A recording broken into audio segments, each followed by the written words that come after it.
So, ngayon mga kababayan, yung ating unang pag-uusapan. So, eto na, umpisahan agad natin without much ado, ladies and gentlemen. Oo, lapis at pentel pen. Eto na nga mga kababayan, ako, ipaparinig ko po sa inyo yung naturang banat ni Robin. Mga kababayan, meron pong bagong tirada at banat si Robin Padilla ngayon, no, sa isang pagtitipo, no, isang rally na ang sabi niya ay wala daw tayong iba, no? Wala daw tayong ibang mabira sa kanya or mapuna sa kanya kundi ang bobo yan, tanga yan, ano pa, Sir Roger Mabait, maraming salamat po sir sa iyong palipad. Thank you so much po. Ayan. So, yun lang daw ang masabi natin. Ma'am Nini TV, Ma'am Nini TV Vlogs, and kay Ma'am Diviva 20 Vlog, and kay Ma'am Arlene Harada. Hello po. So, ito po mga kababayan, and Sir Wilford Lim, hello po.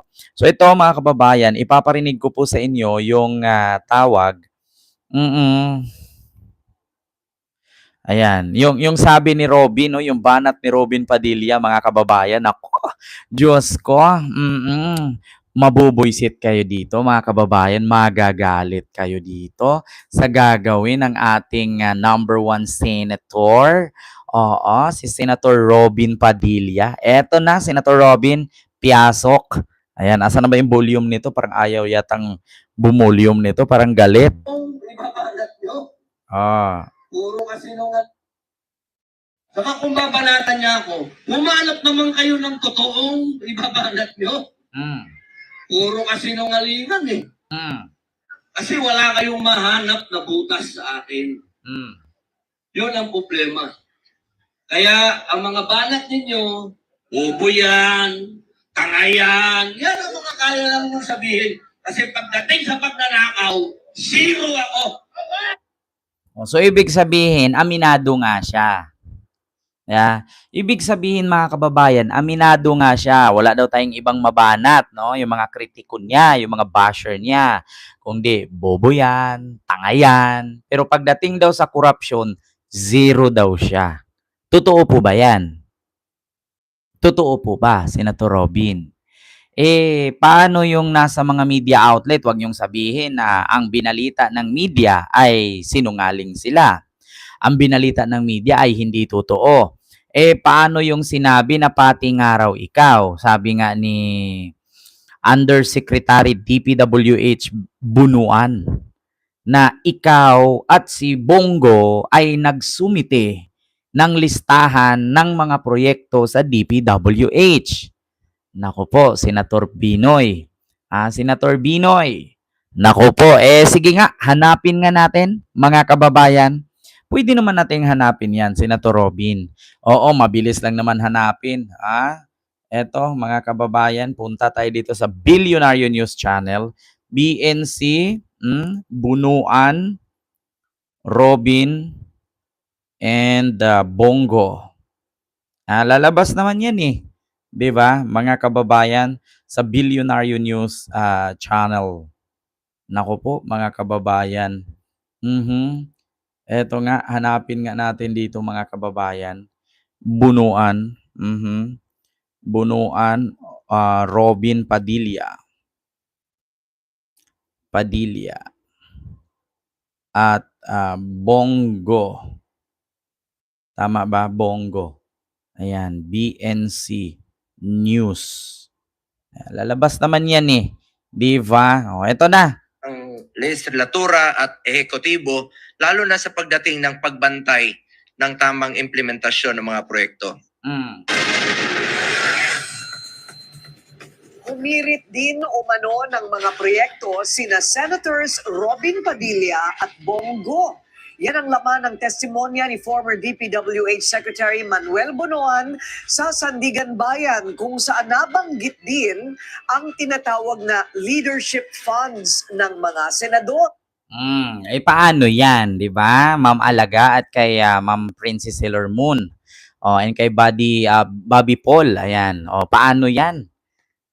Paano yan? Ibinanggit nga ni Bunuan na ikaw at si Bongo ay nagsumite ng proyekto. At pangalawa, mga kababayan, nako, bago natin ilabas yung pangalawa, tapusin muna natin yung una. Eto. Ang detalye sa agenda report ni John Riz Calata. Natapos na ang prosekusyon sa pagpapresenta ng testigo sa kasong malversation ni former Senator Bong Revilla at kapwa-akusado nito dahil sa umano'y 92.8 million peso ghost flood control project sa Pandi, Bulacan. Isa sa mga huling hinarap si dating Public Works Secretary Manuel Bonoan kung saan naungkat ang usaping leadership fund na para sa priority projects ng mga senador na nagkakahalaga ng 24 billion pesos noong 2024 at 2025. Dito umano hinugot ang pondo para sa proyektong iniuugnay sa kaso. Ayon kay Bonoan, nagsimula ang leadership fund noong 2024 na dumaan umano sa cabinet meeting. Si Senator Mig Zubiri ang Senate President noong panahon na yon, habang si Revilla ang chairperson ng Senate Committee on Public Works. Si Zubiri daw ang may pasya sa kung magkano ang ilalaang pondo sa bawat senador. Nakadalasan anya ay 500 million pesos ang minimum. Pero 1 billion pesos para sa chairman ng major committees. Gayunman, nilinaw ni Bonoan na walang mali sa pag-avail ng leadership fund hanggat walang kickback na natatanggap ang mga mambabatas. Ibinunyag din ni Bonoan na bukod kina Revilla at Senador Jinggoy Estrada, nagsumite rin ng listahan ng infrastructure projects kay dating DPWH Undersecretary Roberto Bernardo, sina Senators Bongo at Robin Padilla. Paano mo explain yan? 'Di ba? Mampuri Malonson kay Rick Caballero. Hello po, and kay Mamaritis Mosni ng Serisa Force. Paano 'yan? And kay sino to? Belly. Ayan, hello po sa iyo diyan. Paano 'yan i-explain ngayon? Senator Robin, Ma'am Heidi Picar, no? Pinangalanan na nga ni Bunuan na nagsumiti daw. Etong si Binoy at si Bongo kay Roberto Bernardo. Nako po, patay tayo dyan. At, eto na nga mga kababayan, continue pa rin. Sige, tuloy. Niya, lahat ng senador noong 2024 ay nag-avail umano ng leadership fund. Isiniwalat pa ni Bunuan na nagpasalamat at in-acknowledge pa ni na Senators Jaime Marcos at Revilla ang umano'y assistance na ibinigay niya para maka-avail ng leadership fund ang mga ito. Bukod dito, tinukoy rin ni Bunuan ang iba pang paraan para makakuha ng pondo para sa mga proyekto. Ang errata o revised information na nakasaad sa mga proyekto mula sa district offices o sa proponent ng proyekto. Direkta umano itong isinusumite sa House Committee on Appropriations na pinamumunuan noon ni resigned Congressman Saldico na nagdedesisyon bago isumite ang proyekto sa plenaryo ng Kamara. Nang tanongin naman ng depensa ni Revilla si Bonoan kung tumanggap ito ng kickback mula sa mga proyekto, tikom ang dating kalihim at ginamit ang kanyang karapatang manahimik. Magsisimula ang presentasyon ng ebidensya at testigo ng depensa sa September 1. Para sa agenda, Billionaire News Channel. Nakatutok 24 oras. Ay, hindi pala. Di ba? Kita nyo mga kababayan? So, paano i-explain yan? Sabi nga dito ni Sir Rick Caballero, sino daw ang matalino? Si Robin o si Sarah?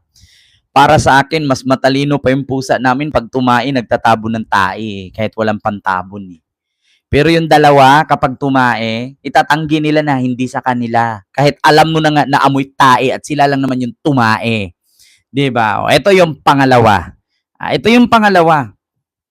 Mga kababayan, ako po, dito tayo sa pangalawa. Punta tayo sa TikTok. Dito sa TikTok, mga kababayan, makikita natin yung mga videos na kung saan may pag-amin. Ito na, Robin Padilla, nako po, may insertion na 150 million.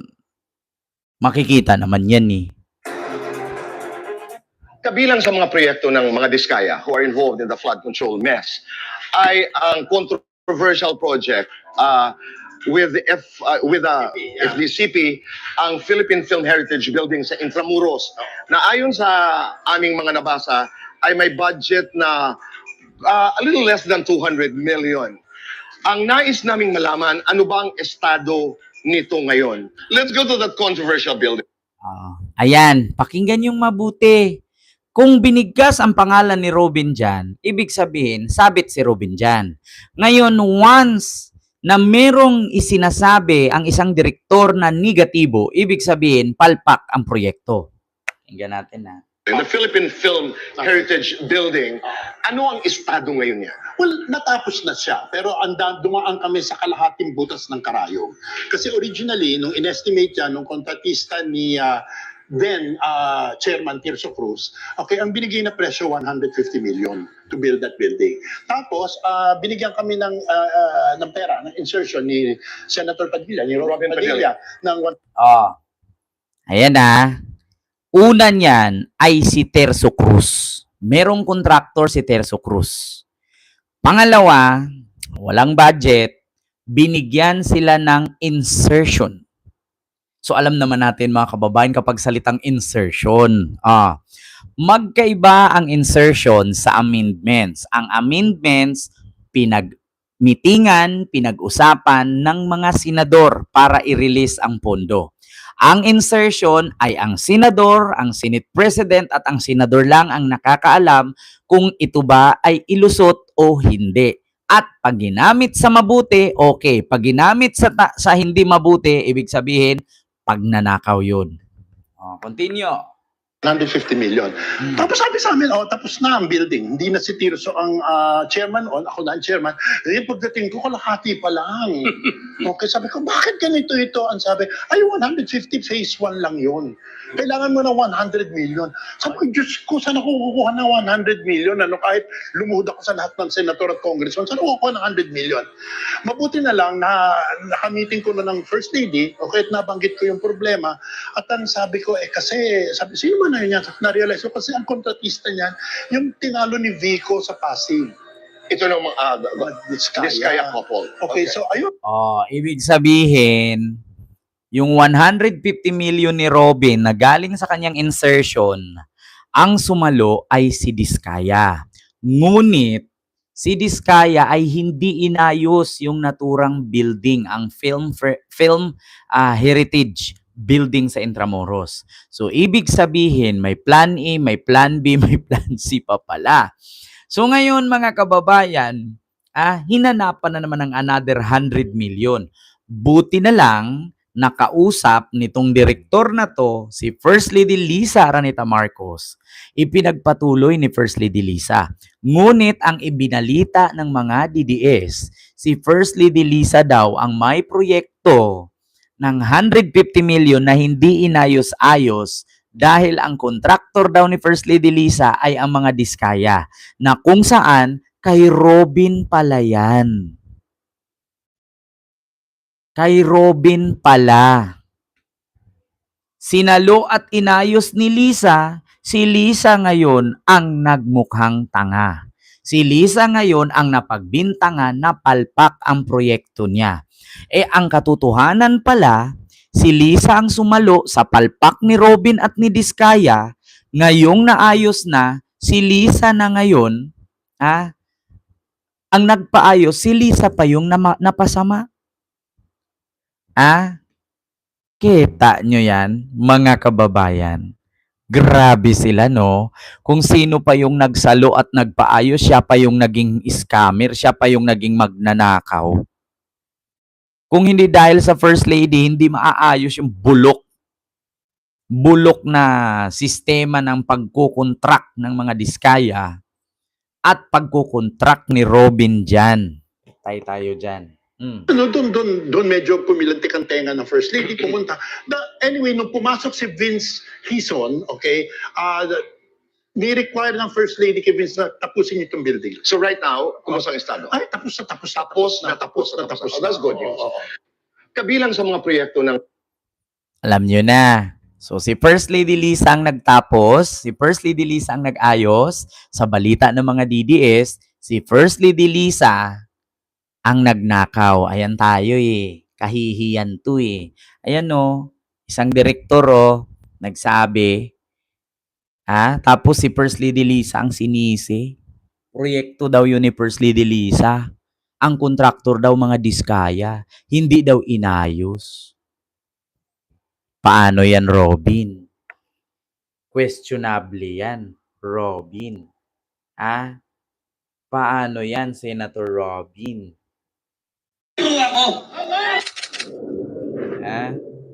Paano yan, Senator Robin? Saka kung babanatan niya ako, humanap naman kayo ng totoong ibabanat niyo. Puro kasinungalingan eh. Kasi wala kayong mahanap na butas sa akin. Eh di sagutin mo yung direktor na nagbulgar kay Boy Abunda. Oh, sige nga, harapin mo nga kung bakit niya nasabi yun na galing daw sa insertion mo. Ibig sabihin, may insertion ka. Oh, hindi naman porkit may insertion ay masama agad. Eh, ang problema, ano bang nangyari dun sa insertion? 'Di ba? Ano bang nangyari sa insertion na 150 million na yon? O hindi ko naman sinasabi na porket may insertion ay corrupt na. Kasi nga, ulitin ko, hindi masama ang insertion kung gamitin sa tama. Eh kung hindi mo ginamit sa tama, ibig sabihin, may something. Tama ba ako mga kababayan ko, mga minamahal, mga bus amo, mga kabangag. Kasi di ba bangag ang sawag sa atin? Mga kabangag na ang tawag natin ngayon. Tama ba ako mga kabangag? Kasi sila mga matatalino sila eh. So tayo yung bangag, sila yung matalino. Kaya nga pala, walang fact first. Hindi katulad kay Christian Isguera na dating 715,000, naging 701 na lang. Anong nangyari? Mga kabangag, kumusta kayo dyan? Okay lang ba kayo dyan? Kapag meron ka nito, wala kang talo, tol. Patay ka, tol. Yun ang problema. Kaya ang mga banat ninyo, bobo yan, tanga yan ang mga kaya lang nung sabihin. Kasi pagdating sa pagnanakaw, zero ako. Zero daw siya. Kahit nga sa batas, zero ka eh. Sa bilibid nga lang daw meron eh. Kita mo, sabi dito ng mga nag-comment, basahin ko Ito po yung mga comment, mga kababayan, na sa gilid, Basahin ko. Ito nakalagay, hunghang yan. Resign ka na lang. Meta, pwede po bang wag yun nang padaanin sa wall ko si Robin Padilla? Meron yung pagka-iti-iti mo, yun yung naghahanap sa'yo. Si Robin ang final form kapag nag-super saiyan ang iti-iti. Pinakamalaking iti-iti, zero pero malaking salin. Hindi niya alam na yung butas sa kanya ay iti-iti siya. Remake nyo na yung iti-iti cup. Swak na swak sa starting siya dun. Malalaman yan sa susunod na mga araw, abangan. Hintayin na lang ang evidence, malapit na, baka magkasakit ka ring bigla. Pagdating sa pagtakas, number 1 ka. Action star talaga si Robin, Mr. Chenator. Ang problema, tinago mo ang bato, hinahanap tuloy ni Darna. Tagay pa. Tanggap niya. Di hindi, wag ka na lang magsenador please, kargador pwede. So ngayon wala pa. Feeling genius ka na naman, Binoy. Nakakatawa ka, idol. Eto na naman siya. Wait ka na lang, ganyan din sinabi ng mga nakakulong na. Di ba? Parang nagsasalitang nakatagay lang sa kanto. Parang pinipili mo naman kami. Pinapapili mo naman kami kung saan namin gusto, sa iti-iti o sa magnanakaw. Ganyan din si Mike at Marcoleta, panay daldal, pero nasaan sila ngayon? Ang aga naman nila mga ngampanya. Parang lasing lang na nagkukwento. Protektor ng pugante. Sige na, matalino ka na at hindi ka sangkot sa pagtatakas kay Bato na may kaso. Plus, tamang-tama ka sa pagpili at pagtanggol kay Duterte. Plus, ikaw ang pinakamahusay na senator judge. Lalo na kapag nasa mikropono ka na. May ambisyon talaga. Basta ko kay Supremo. Mukhang totoo yung kasabihan. Yung iti-iti, hindi niya alam na iti-iti siya. Narcissist nga. Pero hintayin mo lang. Ayan na nga, mga kababayan. Di wala, sabi mo eh. Pero pinatakas mo si Bato. Alam mo bang obstruction of justice yon? Yung background na ginamit, AI. Utang na loob, mag-artista ka na lang ulit. Sinong sumisigaw ng duwag sa huli? Ayan, ito pa. Yung brain po may butas. Di ikaw na. Hindi na nga mabilang ang mga kalukuhan mo. Meron. Syuta lang dati. Oh, 80-80 lang talaga. Meta, i-block mo na si Bad Boy. Awit na idol, naghugas kamay. So aminado talaga siya na 80-80 siya. Dok, nagising na ang pasyente mo. Tama lahat ng sinabi mo, Lods. 80-80 ka, promise. Haha, pusit din. Anong meron? Patawa ka. Wow, pero may naririnig kaming insertion. Ayan na. Last mo na yan, Senator Robin. Ilang bote ng gin kaya ang tinurok nito? Hindi ako interesado sa iyo. May butas ka sa utak. Patahi mo na. Sabi ng iti-iti sa kapwa iti-iti. Lasing na ata, nasubrahan sa alak. Dada na naman tong dada. Alam niya na kasi na kapag marami na naman siyang basher, andyan na naman ang asawa niya para sumalo sa kanya. Game, hampas daw niya sa butas. Labas dyan mga musang. Oo, ang aga mangangampanya. Siyempre, may nagnakaw ba na aamin? O siya, sige, kami na lang magnakaw para masaya. Bars yun, baby. Ka-wonderful tonight mo yan. Di ba? Totoo naman kasi. The future President of the Philippines. Kwento mo sa Cartoon Network. Kakatawa ka, Boy Sili. Proud sa pagiging iti-iti. Iba din talaga. Tanga, iti-iti ka talaga. Sino? Ikaw? Ikaw yung nagpataka sa magna cum laude. Pandering to the unthinking. Wala nang mahanap na butas kasi kumbaga sa donut na number 0, butas na butas na. Si Aimee man yung taga-butas, taga-ganon. Oh. Ayan, tama na. Di ka never put the good man down. Pambihira. Kasinungalingan ba yung kitang-kita sa kamera na itinakas mo si Bato? Ginaya mo pa si Mr. 10K FB Live. Di ka sure, senador yan sa lagay na yan. Ikaw mismo yung butas. Kung may ranggo ang bobo, general ka, Mr. Padilla, artista ka nga talaga. Ang galing. Ete-ete ka naman talaga. Zero pero bobo. Zero nakaw, zero rin utak. Grabe talaga mga kababayan. Giahak to si Robin. Kung ano-ano lang pinagsasabi. Ambot, oy. Kapagod magbasa ng comment. Lahat ng basa. Wala talaga akong narinig dito na Amen. Praise the Lord. Wala akong narinig. Sa lahat ng nag-comment, asan kaya mga DDS dito? Ang daming comment nito, oh. Ilang comment to? 1,800. Tapos wala man lang ni isang DDS nag-comment.